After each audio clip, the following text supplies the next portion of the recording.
Assalamualaikum warahmatullahi wabarakatuh teman-teman semuanya. Bismillahirrahmanirrahim. Alhamdulillahirrabbilalamin. Allahumma sholli ala rasulillah. Baiklah teman-teman mahasiswa semester 3 Fakultas Usuluddin, dalam mata kuliah ini adalah manajemen informasi atau sistem informasi manajemen dakwah. Saya akan mulai dari mata kuliah SIMD yang kita biasa singkat itu. Kemudian nanti ada seperti biasa mata kuliah berikutnya adalah manajemen pemasaran dan saya akan membahas tentang hasil dari ujian tengah semester teman-teman semuanya. Ada yang di nomor 2 itu kebanyakan hampir semua keliru yang tidak tepat menjawabnya, hanya ada satu orang. Nanti kita akan bahas di akhir pertemuan ini ya. Saya juga cuma bawa sedikit di sini.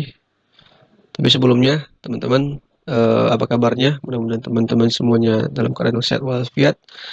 Adapun teman-teman yang sakit, semoga diberikan kesehatan oleh Allah Subhanahu wa taala dan berikan kemudahan dalam kehidupan.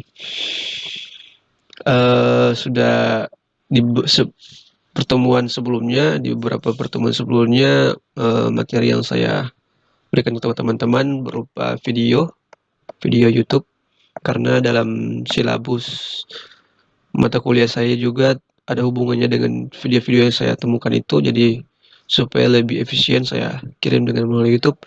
Tapi pada kesempatan kali ini saya berkesempatan untuk bertatap muka walaupun secara daring dengan teman-teman semuanya. Oke, kita mulai dari mata kuliah SIMD. Kita masuk di sistem informasi manajemen secara terstruktur. Sistem informasi manajemen secara terstruktur di sini manajemen yang secara menyeluruh ada kaitannya atau saling melengkapi. Sistem memproses transaksi dan sistem utama sebagai manajer. Jadi sebagai sistem utamanya adalah manajer, dia saling terstruktur dan saling melengkapi, ada berbagai macam sistem di situ. Dia juga meliputi sistem informasi formal maupun non formal, baik yang manual ataupun yang secara komputerisasi, termasuk juga informasi proyek misalnya. Ada juga seperti sistem informasi perkantoran, sistem informasi intelijen masuk di dalamnya juga, sistem informasi penopang keputusan, dan berbagai model komputer yang memproses data dan bisnis serta sebagai sistem informasi.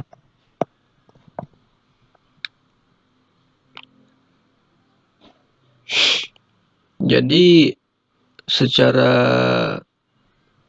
umum sistem informasi secara terstruktur ini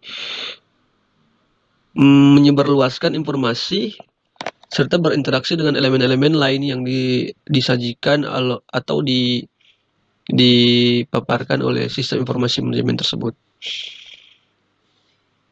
Kemudian jadi ini judul besarnya, sistem informasi manajemen secara terstruktur. Ada sekian belas mungkin sistem informasi SIM, sistem informasi manajemen. Nah, yang berikutnya ini adalah sistem informasi terkoordinasi. Lihat dari katanya saja teman-teman semua mungkin sudah paham. Ini secara terkoordinasi, yaitu sistem atau satu komponen yang terdiri dari bukan hanya dari satu titik, tapi berbagai titik pusat organisasi, pengorganisasian. Ada beberapa bagian departemen pengguna. Jadi situ terdapat beberapa bagian departemen pengguna. Ada di bagian departemen pemasaran, departemen keuangan, departemen pergudangan, dan lain sebagainya. Jadi ada beberapa titik. Jadi ya sehingga menciptakan suatu komponen informasi. Kemudian ada di sini departemen pemprosesan data, kemudian pengolahan datanya juga secara terpisah-pisah, tidak sekaligus. Dan tujuan akhir dari sistem informasi manajemen terkoordinasi di sini adalah untuk menjamin semua informasi melewati dan menuju subsistem Subsistem itu ada bagian-bagian sistem yang diperlukan serta menjamin bahwa sistem informasi, ini salah ketik, sistem informasi bekerja secara efisien, terkoordinasi ya. Seperti yang teman-teman juga tahu, di dalam sebuah organisasi atau manajerial, salah satu komponen vital dari dari sistem informasi adalah dalam suatu sistem manajemen informasinya. Kalau sudah informasinya sudah tidak terlalu jelas dari berbagai macam berbagai macam departemen untuk menghasilkan suatu keputusan, tidak akan efisien keputusan tersebut karena informasinya sudah tidak terstruktur dengan baik atau amburadul. Kemudian sistem informasi berikutnya adalah sistem informasi memiliki subsistem informasi. Jadi sistem informasinya memiliki subsistem informasi lagi. Merupakan bagian-bagian yang terpisah dan bekerja secara terpadu atau secara selaras ya. Kemudian penjelasannya menyumbang tercapainya sasaran sistem informasi, manajemen, dan organisasi. Berikut ada bagian dari sistem yang berperan satu lapis atau dalam bahasa Inggris multi level. Kemudian ada yang beberapa lapis atau dalam istilah Inggrisnya adalah multiple activities. Kemudian sistem informasi berikut terintegrasi ya teman, secara rasional. Dan masih banyak lagi, nanti kita akan bahas di kesempatan berikutnya. Ada 15 mungkin berbagai sistem informasi di sana. Ada sistem informasi yang mentransformasikan data ke dalam informasi dengan berbagai cara, ada cara-caranya di situ. Kemudian informasi manajemen meningkatkan produktivitas. Bagaimana sistem informasi manajemen itu bisa meningkatkan produktivitas perusahaan kita atau organisasi dan lain sebagainya. Itu nanti kita bahas di pertemuan berikutnya. Sebenarnya ini kita akan bahas hanya mereview dari hasil ujian tengah semester teman-teman. Jadi hasil dari teman-teman sudah belajar sekitar 3 bulan itu kita akan bahas sebenarnya, tapi karena tanggung jawab saya sebagai pengajar harus memberikan materi, seenggaknya saya ada sedikit materi yang saya berikan. Oke, kita pindah di pertemuan yang berikutnya, itu mata kuliah manajemen pemasaran. Oke, yang sudah ditampilkan di layar HP teman-teman atau di laptop atau di komputer adalah judul besarnya mengenai perkembangan pemasaran menuju pemasaran Islam. Jadi bagaimana ini perkembangan di era sekarang, bagaimana cara kita, strategi kita untuk menuju pemasaran yang Islami. Karena pada persepsi yang dibangun pada masyarakat untuk mengubah persepsi dari yang disebutkan tadi bukanlah suatu hal yang sangat mudah ya, tapi tidak juga terlalu sulit. Karena sejalan dengan perubahan kebutuhan dan keinginan manusia di masa depan ternyata sudah terjadi pergeseran. Terjadi pergeseran dari tingkat intelektual atau rasional menuju ke tingkat emosional yang pada akhirnya bertransformasi ke tingkat spiritual atau pasar spiritual. Ini adalah tingkatan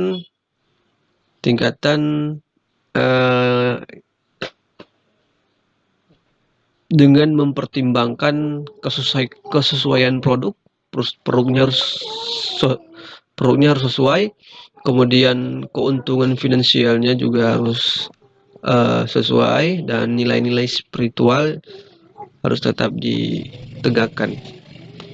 Itu juga dinamakan dengan Islam marketing. Ya, ini adalah pemasaran Islam. Jadi prinsipnya adalah suatu cara dalam memasarkan bisnis dengan mengedepankan atau mendahului nilai-nilai yang mengagungkan, nilai-nilai yang mengagungkan terhadap apa yang dinamakan keadilan dan kejujuran, sesuai dengan yang dicontohkan oleh Nabi kita, Nabi Muhammad SAW, ketika beliau dalam proses jual beli perdagangan, beliau melabelkan atau terlabelkan diri pada beliau adalah seorang al-amin yang terpercaya. Jadi walaupun dagangannya sama, tapi kepercayaan, keadilan, dan kejujuran sudah ada yang kita pegang, maka pemasaran tersebut akan berjalan dengan sendirinya, lancar, dan tidak ada kendala. Tapi kalau kita berpegang prinsip pada pemasaran konvensional dengan sudah jauh dari apa yang disyariatkan oleh Allah dan Rasul-Nya, maka akan terjadi berbagai malapetaka dalam kehidupan kita dan bisnis kita tersebut. Oke, begitu aja dulu untuk manajemen pemasaran ini. Ini 2 slide yang saya sempat buat. Kemudian yang terlanjut untuk pembahasan jawaban ujian tengah semester teman-teman semuanya. Dari mata kuliah Sistem Informasi Manajemen Dakwah, saya pikir semuanya sudah sangat jelas. Tapi di dalam yang saya terima, data yang sekarang, untuk Sistem Informasi Manajemen Dakwah hanya 5 orang yang baru kirim, yaitu Hasrullah, Jihan, Minun, Yusri, dan Walil. 2 orang ini 6 dan 7. Semuanya kan di sini ada 7 atau 8 ya, saya kurang tahu juga. Tapi data yang saya dapatkan di sini hanya baru 5 orang untuk Sistem Informasi Manajemen Dakwah. Padahal tugas yang saya berikan ini dari awal pertemuan saya sudah ingatkan dan sudah sangat jelas. Tapi sayangnya ini masih ada beberapa yang belum, dan semuanya saya pikir menjawabnya dengan baik. Hanya ada 1 orang yang mungkin agak kesulitan memahami soalnya, yaitu siapa ya? Minun kalau nggak salah. Minun. Dia hanya mengirimkan teks skripsinya, tapi analisisnya tertinggal atau terlupa. Saya juga kurang paham. Kemudian yang ini ya, untuk manajemen pemasaran, yang kebanyakan dari teman-teman semuanya kewalahan nomor 2-nya itu ya. Nomor 2 itu padahal sangat gampang sekali kalau teman-teman mengikuti pembelajaran atau mata kuliah yang saya berikan. Dan pemasaran ada 3 pokok. 3 pokok ini juga yang nomor 1. Yang nomor 1 ini ada juga masih ada beberapa yang masih belum paham atau tidak membacanya dengan baik. Saya juga tidak mengetahui.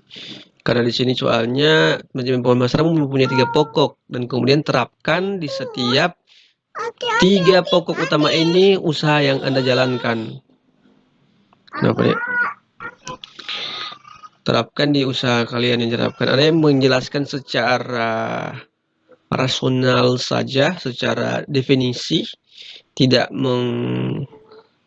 mengaktualisasikan langsung ke usaha yang dia pernah alami atau yang dia sedang jalani atau mungkin dia akan jalani. Seperti itu ya. Tapi secara keseluruhan teman-teman menjawab dengan benar. Ada beberapa 1-2 orang mungkin yang belum terlalu paham. Kemudian nomor 2 ini yang masih kurang tepat ini. Tapi kita lewat dulu ya itu. Yang nomor 3 ini karena soalnya soal analisa ya. Jadi tergantung teman-teman menganalisanya seperti apa. Saya rasa jawabannya sudah sangat baik-baik semua. Sangat bagus, sangat tepat. Nah, ini yang nomor 2 ini nih, saya tunjukkan materi yang kita pernah pelajari. Ini slide-nya ya. Mungkin teman-teman sudah sedikit mungkin ingat slide ini tentang manajemen pemasaran. Manajemen pemasaran itu ada 3 pokok utama, ini yang nomor 1 ya. Kemudian ini bedanya pemasaran dan marketing. dan ini adalah kerangka pemasaran dalam bisnis Islam dari Nur dan Rahmat. Etika memiliki 4 konteks: produk, harga, distribusi, dan promosi. Nah, ini dia yang soal yang saya berikan. Bisnis dalam Islam. Bisnis dalam Islam Al-Quran dijelaskan dengan kata tijarah. Terdapat 2 makna, yakni secara umum dan khusus. Nah, ini dia. Secara umum. Jadi secara umum, kata tijarah ini maksudnya adalah berbisnis. Kita berbisnis dengan Allah. Kata jual beli dalam Islam ini, kita jual beli dengan Allah, bisnis. Apa yang kita jual, apa yang kita kerjakan, apa yang kita upayakan, kita usahakan itu adalah semata-mata kita jual belikan kepada Allah dan Rasul-Nya. Itu pengertian tijarah secara umum. Semua yang kita kerjakan ini kita jual, kita gadaikan untuk Allah dan Rasul-Nya. Apapun itu dia yang kita kerjakan, semata-mata niat kita untuk Allah. Itu pengertian tijarah dalam konteks Al-Quran. Makna yang pertama dan secara khusus, tijarah adalah itu jual beli. Jual beli secara umum, jual beli jasa, sewa menyewa, utang piutang, dan sejenisnya seperti itu. Hanya ada satu orang yang bisa menjawab di sini yang tepat, yaitu kalau saya tidak salah Jihan. Kalau saya tidak salah ya. Yang lain masih penjelasan secara tekstual, definisi-definisi ontologis dari Google, belum mengarah ke yang saya jelaskan pada waktu pertemuan di masih awal-awal 3 atau 4 nih. Oke, seperti itu teman-teman. Saya tutup dulu perkuliahan pada kesempatan ini. Kurang dan lebihnya saya mohon maaf teman-teman semuanya. Sampai jumpa di pertemuan berikutnya. Subhanakallahumma wa bihamdika asyhadu an la ilaha illa anta astaghfiruka wa atubu ilaik. Assalamualaikum warahmatullahi wabarakatuh.